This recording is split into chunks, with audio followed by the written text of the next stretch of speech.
नमस्कार, आप देख रहे हैं अमर उजाला। मैं हूं आदित्य आनंद।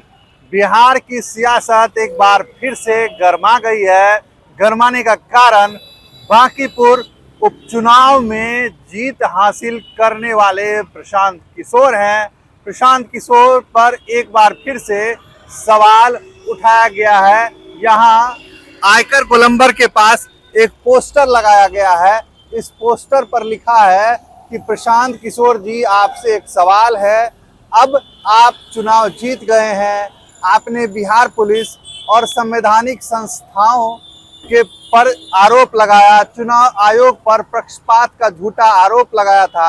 आप इस मामले पर आखिर कब तक माफी मांगेंगे?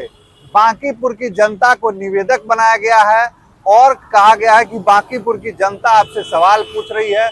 यहाँ पर प्रशांत किशोर का आप देख सकते हैं एक पोस्टर भी लगाया गया है, जिसमें उन्होंने जनसुराज का एक पोस्ट जो है वो शेयर किया है, जिसमें कहा जा रहा है कि बांकीपुर उपचुनाव में चुनाव आयोग पूरी तरह से बीजेपी के लिए वोटिंग करा रहा है। दूसरा पोस्ट है बांकीपुर उपचुनाव के दौरान जो प्रशांत किशोर ने पटना एसएसपी के नेतृत्व में पटना पुलिस द्वारा जनसुराज के नेताओं और कार्यकर्ताओं पर जो कार्रवाई के खिलाफ जो प्रशांत किशोर ने प्रेस वार्ता की थी, उस पर भी पोस्टर में सवाल उठाया गया है। यह पोस्टर किसने लगाया है आधिकारिक तौर पर, इसके बारे में तो फिलहाल कुछ नहीं कहा जा रहा है, लेकिन इस पोस्टर ने सियासत को गरमा दी है। हालांकि एक दिन पहले ही प्रशांत किशोर ने घोषणा की थी कि कुछ लोग मेरे बारे में सवाल पूछ रहे हैं कि मैं पिछले 5-7 दिन से कहाँ हूँ। तो मैं अपने युवाओं के लिए, बांकीपुर के क्षेत्र के युवाओं के लिए रोजगार की व्यवस्था करने गया था।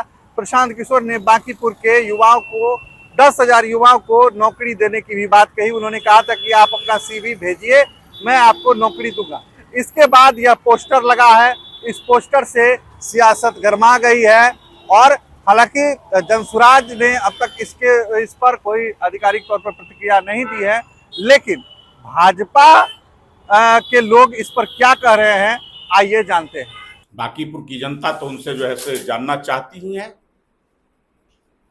कि आप बड़े बड़े बात कर रहे थे, आरोप लगा रहे थे, प्रशासन पर आरोप लगा रहे थे, चुनाव आयोग पर आरोप लगा रहे थे, ईवीएम पर आरोप लगा रहे थे कि प्रशासन एक तरफा कार्रवाई कर रही है, प्रशासन रोक रही है उनके चुनाव प्रचार, उनके लोगों को जो है से प्रचार करने से। दूसरी तरफ जो है से मतदाताओं को डराने और धमकाने की बात कर रहे थे। ये तो स्वतंत्र तरीके से जो है से चुनाव हुआ और चुनाव में उनकी जीत हो गई। तो ये कहाँ गया? ईवीएम बदलने की बात कर रहे थे कि चुनाव आयोग एक तरफा काम कर रहा है सत्ता पक्ष के लिए, सरकार के लिए जो है से। तो कहाँ गया ये सारा जो है से? अगर यही करना होता तो वो चुनाव हार जाते, तो चुनाव जीत गए तो सारे ईवीएम समाप्त, सारे प्रशासन। तो अब तो माफी मांगना चाहिए कि प्रशासन जो है से केवल जो है से अपना काम कर रही थी। जो चुनाव आयोग का दिशा निर्देश होता है उसके अनुरूप जो है से प्रशासन उन नियमों का पालन कराने का काम कर रही थी। कोई अपराधी तत्व हो, कोई असामाजिक तत्व हो, तो उस पर निगरानी रखना या उसको पकड़ना उनकी जिम्मेवारी होती है। निष्पक्ष और स्वच्छ तरीके से चुनाव कराना प्रशासन और चुनाव आयोग की जिम्मेवारी, उन जिम्मेवारियों का निर्वहन कर रहे थे, तो ये आरोप लगा रहे थे। तो माफी तो मांगना चाहिए प्रशांत किशोर को उन प्रशासन के ऊपर और चुनाव आयोग से कि भाई जो है से आप निष्पक्ष थे, मैं गलत था, मैंने आरोप जो है से निराधार और निरर्थक लगाने का काम किया था। पहले उन्होंने रोजगार बहुत लंबी चौड़ी बातें करने वाले व्यक्ति हैं, हवाबाज नेता इसको कहते हैं। चुनाव से पहले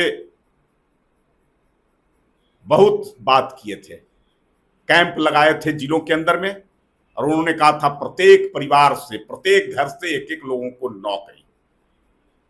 कहां तो तय था चिरागा हर एक घर के लिए, अब चिराग मयस्तर नहीं शहर के लिए।